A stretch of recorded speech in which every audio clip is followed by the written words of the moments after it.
អំឡុង6 ខែដំបូងក្នុងឆ្នាំ2013នេះ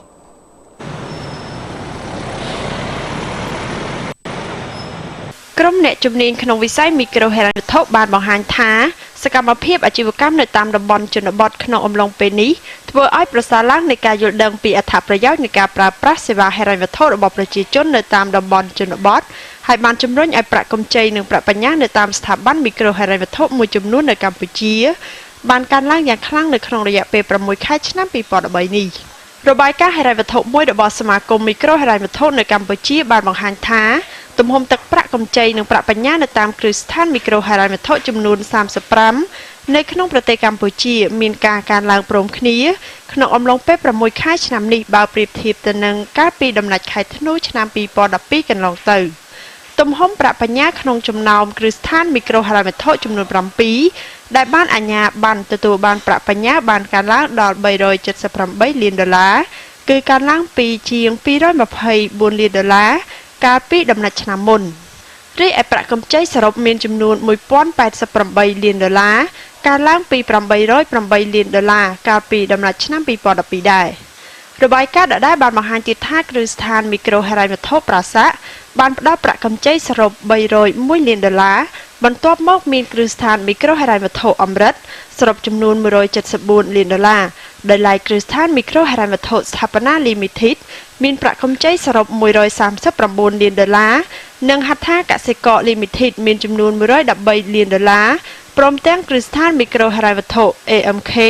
មានចំនួន$69 លានសូមបញ្ជាក់ថាក្រុមអ្នកសេដ្ឋកិច្ចកម្ពុជាបានអះអាងថាស្ថានភាពសេដ្ឋកិច្ចនៅតាមតំបន់ជនបទនៅតែបន្តមានស្ថិរភាពហើយកំណើនទុកចិត្តក្នុងការដាក់ប្រាក់សន្សំនៅតាមស្ថាប័នមីក្រូហិរញ្ញវត្ថុ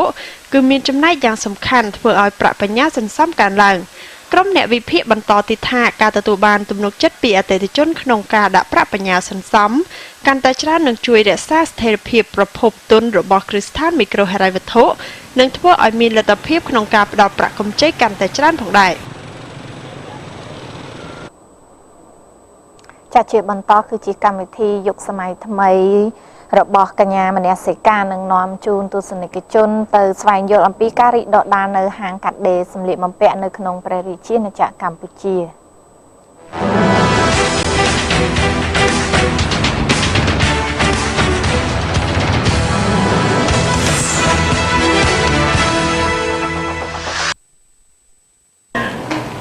ចាសសូមគោរពប្រិយមិត្តទស្សនិកជនសូមស្វាគមន៍មកកាន់កម្មវិធីកម្ពុជាយុគសម័យថ្មីដែលកម្មវិធីយើងនៅក្នុងសប្តាហ៍នេះសូមនាំអារម្មណ៍ប្រិយមិត្តទស្សនិកជនមកស្វែងយល់អំពីហាងកាត់ដេរនៅក្នុងព្រះរាជាណាចក្រកម្ពុជា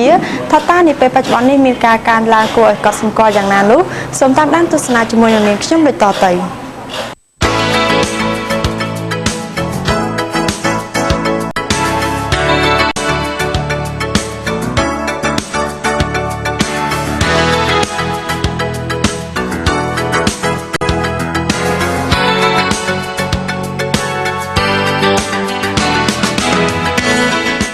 ស្ថានភាពទីផ្សារនៅក្នុងប្រទេសកម្ពុជាត្រូវបានគេកត់សម្គាល់ឃើញថា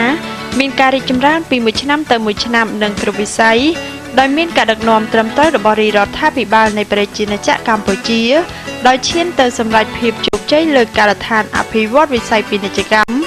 និងតាមគោលដៅដែលបានកំណត់ក្នុងកម្មវិធីនយោបាយរបស់រាជរដ្ឋាភិបាលកម្ពុជានៅប៉ុន្មានឆ្នាំចុងក្រោយនេះសេដ្ឋកិច្ចរបស់កម្ពុជាមានការកើនឡើងស្ទើរគ្រប់វិស័យយ៉ាងណាមិញបើយើងធ្វើការចាប់អារម្មណ៍ទៅលើវិស័យហាងកាត់ដេរសម្លៀកបំពាក់វិញដែលវិស័យមួយនេះកំពុងមានការចាប់អារម្មណ៍យ៉ាងខ្លាំងពីបណ្ដាវិនិយោគិនក្នុងស្រុកយ៉ាងច្រើននាពេលបច្ចុប្បន្ននេះហើយសប្តាហ៍ថ្ងៃនេះហាងកាត់ដេរសម្លៀកបំពាក់នៅក្នុងរាជធានីភ្នំពេញមានប្រមាណជា160ហាងចាស់ប្រិយមិត្តទស្សនិកជនជាការពិតណាស់ថាតើហេតុអ្វីបានជានាពេលបច្ចុប្បន្ននេះមានហាងកាត់ដេរមានការកើនឡើងតើហេតុអ្វីបានជាវិនិយោគិនក្នុងស្រុកចាប់អារម្មណ៍វិនិយោគនៅវិស័យមួយនេះនៅក្នុងប្រជាណាចក្រកម្ពុជាយើងសូមតាមដានទស្សនាជាមួយនឹងនាងខ្ញុំដូចតទៅអ្នកនាងឌីម៉ាឡែនស្នែកលក់និងចាយចាយរបស់ហាងកាត់ដេរសម្លៀកបំពាក់ប៉ារ៉ាឌី2បានឲ្យដឹងផងដែរថាបានជាអ្នកនាងសម្រេចចិត្តជ្រើសរើសបើកហាងកាត់ដេរសម្លៀកបំពាក់ដែលយកផលិតផលរបស់ខ្មែរទៅកែច្នៃឲ្យទាន់សម័យនេះឡើងព្រោះអ្នកនាងយល់ឃើញថាការធ្វើបែបនេះ គឺមានការចាប់អារម្មណ៍ជាច្រើនទាំងប្រជាជនទាំងក្នុងស្រុកនិងប្រជាជនដែលរស់នៅឯក្រៅប្រទេសសម្រាប់វិស័យកាត់ដេរហ្នឹងពីដំបូងឡើយហាងកាត់ដេរប៉ារ៉ាឌីគឺយើងបើកជាលក្ខណៈបែបតូចល្មមទេសម្រាប់ចាជាលក្ខណៈបែបជាគ្រួសារទេតែនៅពេលដែលយើងបានទទួលការគ្រប់គ្រងយ៉ាងខ្លាំងពីអតិថិជនទាំងក្នុងនិងក្រៅប្រទេសអញ្ចឹងប៉ារ៉ាឌីក៏នៅក្នុងឆ្នាំ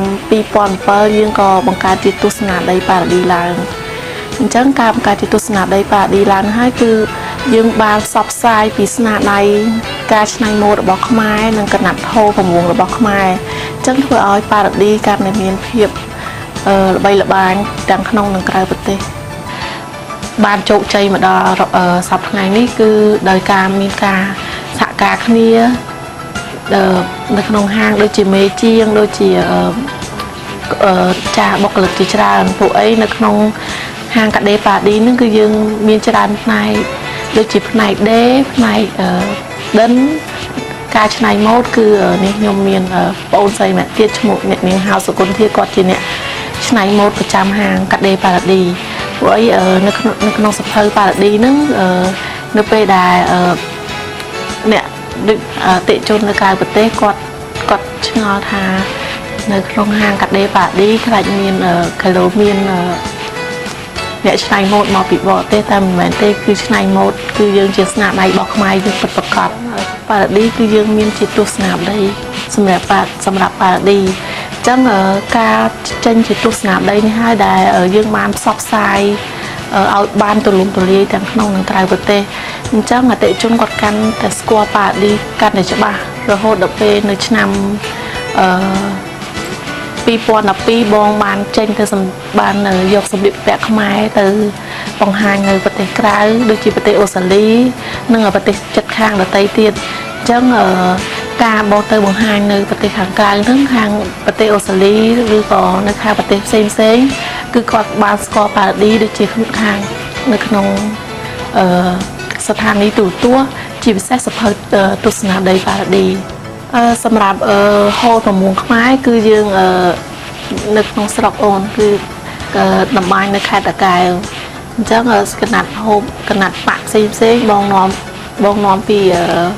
ក្រៅប្រទេសឥឡូវនេះប៉ារ៉ាឌីយើងមាន2សាខាប៉ុន្តែសម្រាប់ប៉ារ៉ាឌីទី2ហ្នឹងគឺយើងមានកាត់សម្លៀកបំពាក់បុរសនារីនិងលក់សម្លៀកបំពាក់បុរសនារីហើយថែមមួយផ្នែកទៀតឥឡូវប៉ារ៉ាឌីគឺយើងក៏បង្កើតនៅstudio ប៉ារ៉ាឌីនិង salon ប៉ារ៉ាឌីផងដែរចា៎ហើយនៅពេលខាងមុខទៀតយើងនឹងមានគម្រោងតែប្រហែលជាមិនទាន់ដូចថាដល់ពេលពួកអីយើងទៅបង្កើតសាខាទី2ពួកអីយើងដើម្បីបំពេញតម្រូវការអតិថិជនដែលគាត់គ្រប់គ្រងនៅហាងកាត់ដេរប៉ាឌីអញ្ចឹងយើងបានបង្កើតសាខាថ្មីនេះនៅក្នុងឆ្នាំ2011ចានៅឆ្នាំ2014ហាងកាត់ដេរប៉ាឌីនឹងត្រៀមទៅប្រទេសក្រៅទៀតនឹងបង្ហាញម៉ូដសម្លៀកបំពាក់យកម៉ូដសម្លៀកបំពាក់ខ្មែរទៅបង្ហាញពួកអីឆ្នាំ2012មកបានទៅប្រទេសអូស្ត្រាលីចំនួន2លើកហើយអញ្ចឹងនៅឆ្នាំក្រោយៗទៀតប្រហែលជាឆ្នាំ2014ហ្នឹងបងនឹងចេញទៅប្រទេសផ្សេងដូចជាអាមេរិកកាណាដាបារាំងអាហ្នឹងនៅពេលនេះបងនឹងជម្រាបដល់អតិថិជនផងដែរចាសម្រាប់បងបាននាំយកសម្លៀកបំពាក់ខ្មែរទៅបង្ហាញនៅប្រទេសអូស្ត្រាលីឬជាប្រទេសខាងក្រៅដូចថានៅទីនោះយើងក៏មានកូនខ្មែររស់នៅអញ្ចឹងការយកទៅបង្ហាញហ្នឹងគឺគោលបំណងធំរបស់ហាងកាត់ដេរប៉ាឌីដែលយកម៉ូដសម្លៀកបំពាក់ទៅបង្ហាញនៅប្រទេសផ្សេងគឺយើងគោលបំណងធំគឺចង់ផ្សព្វផ្សាយអំពីការច្នៃម៉ូដដែលច្នៃអំពីហូលប្រមូលរបស់ខ្មែរដែលអញ្ចឹងហើយគឺយើងចង់ផ្សព្វផ្សាយឲ្យកាន់តែទូលំទូលាយដើម្បីឲ្យនៅទីនោះក៏មានប្រជាជនខ្មែរជាពិសេសកូនខ្មែរនៅទីនោះដែលក្មេងៗចំនួនក្រោយឲ្យគាត់ស្គាល់ពីកណាត់ហូលប្រមូលរបស់ខ្មែរ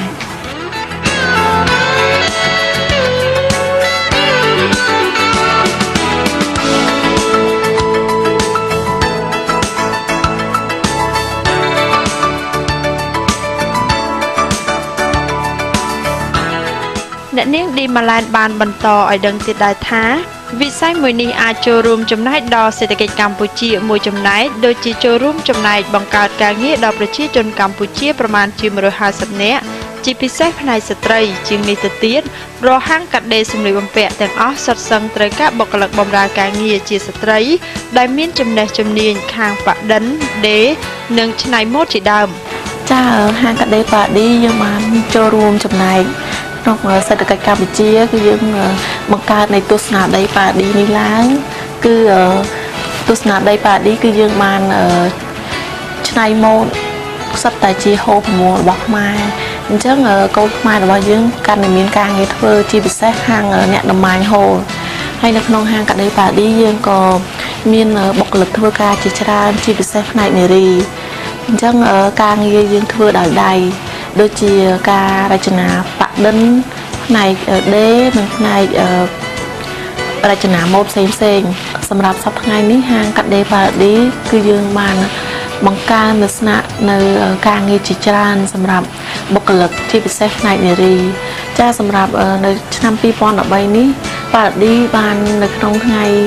31ខែសីហាខាងមុខនេះប៉ាឌីបានធ្វើខួប8ឆ្នាំរបស់ទស្សនាដីប៉ាឌីចាគោលបំណងសំខាន់នៃការខួបសភៅទស្សនាដីប៉ាឌី8ឆ្នាំគឺទី1គឺយើងផ្ដោតទៅលើទស្សនាដីប៉ាឌីគឺយើងចង់ផ្សព្វផ្សាយអំពីទស្សនាដីប៉ាឌីឲ្យកាន់តែទូលំទូលាយនិងឲ្យអតិថិជនទាំងក្នុងនិងក្រៅប្រទេសគាត់ស្គាល់ទស្សនាដីប៉ាឌីកន្លងមកគាត់ធ្លាប់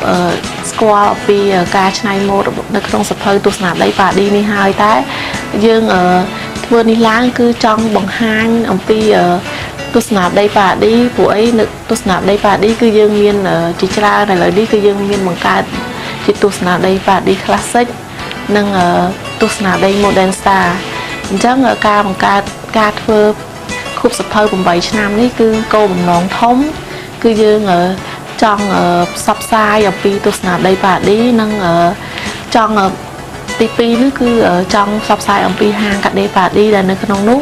ក៏យើងមានការច្នៃម៉ូដយ៉ាងពិសេសពីមួយច្បាប់ទៅមួយច្បាប់ហើយក៏មានការគាំទ្រពីបណ្ដា sponsor នេះខ្ញុំក៏សូមអរគុណដល់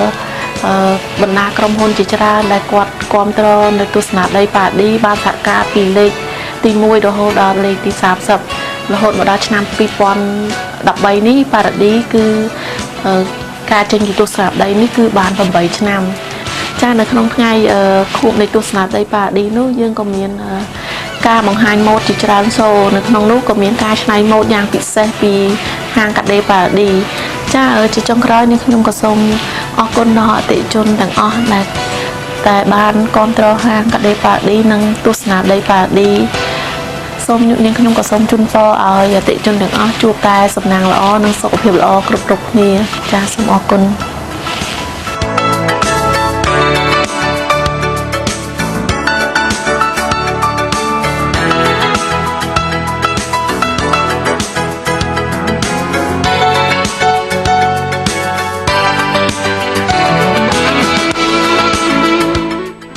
គឺជាសមិទ្ធផលរបស់កម្ពុជាក្នុងយុគសម័យថ្មីដែលទាំងអស់នេះកើតបានក៏អាស្រ័យដោយកត្តាសន្តិសុខស្ថិរភាពនិងការចូលរួមទាំងអស់គ្នាដើម្បីអនាគតដ៏ប្រសើររបស់កម្ពុជា